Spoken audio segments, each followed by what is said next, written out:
অবশেষে জট কাটল কাঁথি সমবায়। মুখ্যমন্ত্রীর নির্দেশ মেনে প্যানেলের বাইরে থাকা সদস্যরা নিজেদের নমিনেশন প্রত্যাহার করে নিলেন। ফলে বিনা প্রতিদ্বন্দ্বিতায় ডিরেক্টর হলেন প্যানেলের তালিকায় থাকা 15 জন।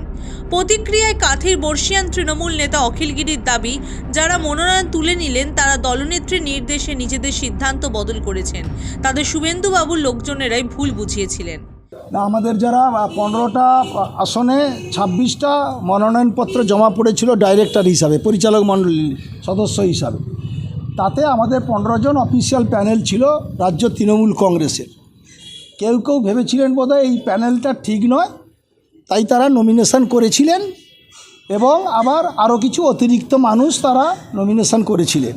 কিন্তু গতকাল আমাদের দলের নেত্রী ভারতীয় তৃণমূল কংগ্রেসের চেয়ারপারসন মুখ্যমন্ত্রী মমতা বন্দ্যোপাধ্যায় নির্দেশ দিয়েছিলেন সবাইকে, সমস্ত দল, আমাদের দলের সভাপতিদের, এমএলএদের, যে প্যানেলটা করা হয়েছে সেটা আমারই নির্দেশে করা হয়েছে, মানে মুখ্যমন্ত্রীর নির্দেশেই করা হয়েছে, সেটা অফিসিয়াল প্যানেল। আর যারা বাইরে আছেন তাদেরকে উইথড্র করে নিতে হবে। এই নির্দেশ মোতাবেক আজকে সবাই উইথড্র করে নিয়েছেন। তাহলে এই নির্বাচন হবে না, বিনা প্রতিদ্বন্দ্বিতায় 15 জন নির্বাচিত হলেন এবং আগামী দিনে এরাই বোর্ড পরিচালনা করবে। জট কাটার পরে ব্যাংকের কর্মকর্তারা জানিয়েছেন, এই ব্যাংক একটি ঐতিহ্যবাহী ব্যাংক। বহু বছর ধরে এই সুনাম রয়েছে। গ্রাহকদের সুবিধা দেওয়া ব্যাংকের কাজ। এটা তো আরবান কোঅপারেটিভ, শহরাঞ্চলীয় ব্যাংক। এই ব্যাংকের সুনাম আছে সারা ভারতবর্ষের মধ্যে। উত্তর পূর্ব ভারতে আমরা প্রথম। প্রায় 1800 কোটি টাকার ব্যাংক। গত বছর আমরা 35 কোটি টাকা প্রফিট করেছি। আমাদের কর্মচারীরা খুব সুনামের সঙ্গে কাজ করে। আর সমবায়ের মূল লক্ষ্য হচ্ছে ভারতের যে গরিব মানুষকে, পিছিয়ে পড়া মানুষকে সামনে আনা এবং অর্থনীতি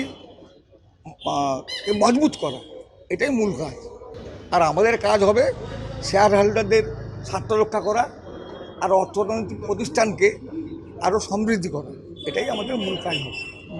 জয়ী প্রার্থীদের দাবি, যাতে গ্রাহকরা এই ব্যাংকের সুবিধা নিতে পারে সেই দিকেই নজর রাখা হবে আমাদের কাজ।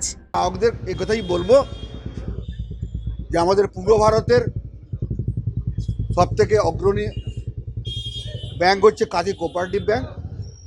মানুষের আস্থা, বিশ্বাস, মানুষের পরিষেবাকে সুনিশ্চিত করতে হবে, যাতে কাঁথি কোঅপারেটিভ ব্যাংকের তার যে সুনাম, ঐতিহ্য, সেটাকে অক্ষুণ্ণ রেখে আরও তাকে বাড়িয়ে তোলার চেষ্টা করতে হবে, যাতে করে পুরো ভারত শুধু নয়, সারা ভারতবর্ষের মধ্যে এই ব্যাংকে, সমবায় ব্যাংকে অগ্রগণ্য ব্যাংক হিসাবে প্রতিষ্ঠিত করার লক্ষ্যে আজ থেকে আমরা কাজ করব।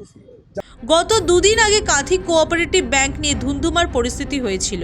সেখানে চিন্তামণি মণ্ডল নমিনেশন তুলতে গেলে তাকে দেখে চোর চোর স্লোগান দেন তৃণমূলেরই কর্মীরা।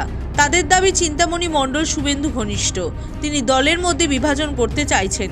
কিন্তু এত কিছুর পরে শেষমেশ দলনেত্রী মমতা বন্দ্যোপাধ্যায়ের নির্দেশে জট কাটল। পূর্ব মেদিনীপুর থেকে অভিজিৎ মান্নার রিপোর্ট, দ্য ওয়াল।